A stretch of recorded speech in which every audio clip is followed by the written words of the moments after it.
வன்னியர்களுக்கான கட்சி நீ அப்படி ஆனா ஆரம்பிக்கப்படும் போது அது வன்னியர்களுக்கான மட்டும் கட்சியாக அது ஆரம்பிக்கப்படலை. எல்லா சமுதாயத்திற்கான எல்லா சமுதாயத்துக்குமான கட்சியாக தான் வந்து பாமக வந்து ஆரம்பிக்கிறது. ஓகேங்களா? ஆனா இதுல வன்னியர்களுக்காக மட்டும்தான் அப்ப வன்னியர்களுக்காக மட்டும்தான் வெறும் 12% இது மட்டும்தான் இருக்காங்க. வன்னியர் சங்கமா இருந்ததான் பாட்டாளி கட்சியா இருந்து பாட்டாளி மக்கள் கட்சியா அவங்க மாத்தினது. முதல்ல வன்னியர் சங்கம் தான் சார். உயிரோட்ட 25 பேர் யார் சார்? உயிரோட்ட 25 பேர் யார் சார்? வன்னியர்கள் தான். 25 பேர் அதுதான் சார். அவங்களோட கொள்கை அப்படிலாம் வச்சிருக்காங்க சார். ஊரை ஏமாத்துறதுக்கு என்ன கொள்கை வேணாலும் வச்சிருப்பாரு. அவர் வந்து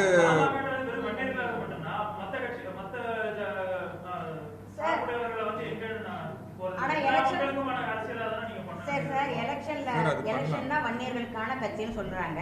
எலெக்ஷன் முடிஞ்சு ஜெயிச்சுட்டாங்க, பதவிகள் எல்லாம் இருந்தாங்க, 18 எம்எல்ஏ வந்தாங்க, 5 எம்பி எல்லாம் இருந்தாங்க. அப்ப அனைத்து சமுதாயத்துக்குமான கட்சின்னு அப்ப சொல்லுவாங்க.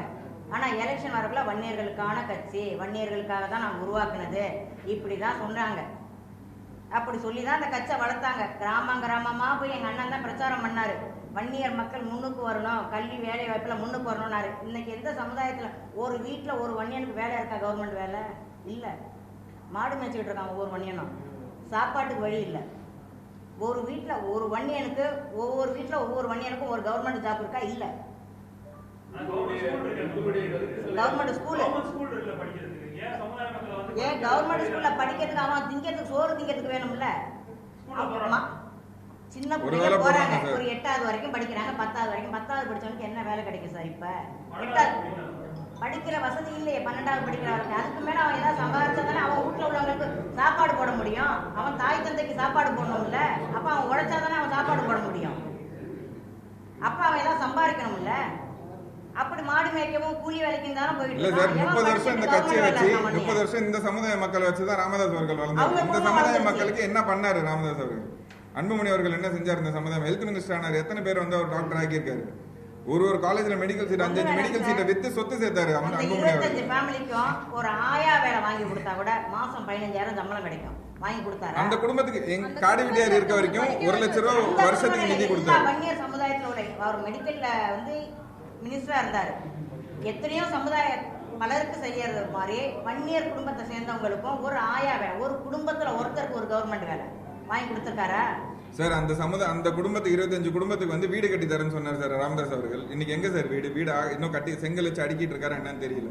அந்த குடும்பத்துல ஒருத்தருக்கு ஒரு வேலை வாங்கி கொடுத்திருந்தா கூட அந்த குடும்பத்தோட லைவ்லிஹுட் நடந்திருக்கும். எதுவுமே பண்ணலையா? இந்த சமுதாயத்தை கைவிட்டவர் ராமதாஸ் அவர்கள் தான். இந்த சமுதாயத்தை வச்சு தான் குழப்பம் நடத்துறாரு. இன்னைக்கு எதனால வந்து அவர் 2 கட்சி கூட மாறி கூட்டணி போறது? எந்த தைரியத்துல போறாரு? எந்த சமுதாயம் ஒரு பின்னாடி இருக்குன்னு அவர் கூட்டணி போறாரு? வன்னியர் வாக்கு அவர்கிட்ட இருக்குன்றதுனால தானே போறாங்க. மற்ற சமுதாயத்தோட வாக்கு அவரால் வாங்கிட முடியுமா? அவர் வன்னியரான வாக்கே இப்ப இழந்துட்டு நிக்கிறாரு. அப்படி இருக்கும்போது நீங்க இது வன்னியருக்கான கட்சி இல்லைன்னு எப்படி சொல்றீங்க? அன்புமணி ராமதாஸ் அவர்கள் வந்து கையில பானை சின்னத்தை தானே போட்டு உட்காந்துருக்காரு. வன்னியர் சட்டியை தானே போட்டு உட்காந்துருக்காரு. அதியா பண்ணாரு. வன்னியருக்கான கட்சின்னு சொன்னதும் அன்புமணி அவர்கள் தான். இது வன்னியருக்கான கட்சி இல்லைன்னு சொன்னதும் அன்புமணி அவர்கள் தான். அதுதான் அன்புமணி அவர்கள் சொல்றதை வச்சு நீங்க கேள்வி கேட்டீங்கன்னா அதுக்கு பதிலே கிடையாது. அவர் காலையில ஒண்ணு பேசுவார், நைட் ஒண்ணு பேசுவார். மாத்தி பேசுறது அவரோட பழக்கம்.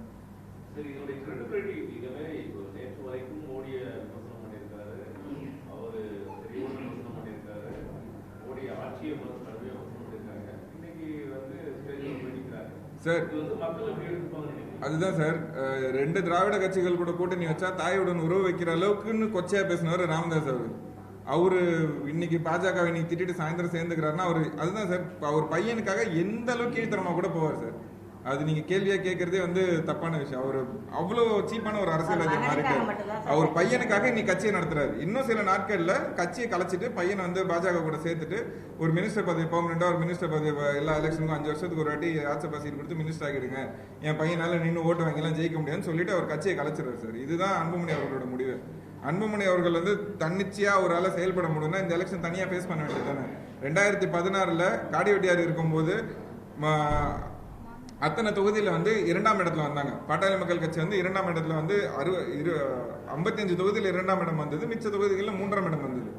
அதே ஸ்டாண்ட்ல இன்னை வரைக்கும் இருந்திருந்தாங்கன்னா இன்னைக்கு 5 MP சாலிடா அவங்களே நின்று ஜெயிச்சிருக்கலாமே சார். எதனால சார் விட்டாங்க அந்த இடத்த? என்ன இல்ல அவங்க கிட்ட? பாட்டாளி மக்கள் கட்சி கிட்ட என்ன இல்ல? தொண்டர்கள் இல்லையா, ஓட்டு இல்லையா? எல்லாமே இருந்தது. எல்லாத்தையும் இழந்துட்டு மாறி கூட்டணி வச்சு அடமான வச்சுட்டு எல்லாத்தையும் இழந்து நிக்கிறவர் தானே இன்னைக்கு அன்புமணி அவர்கள்.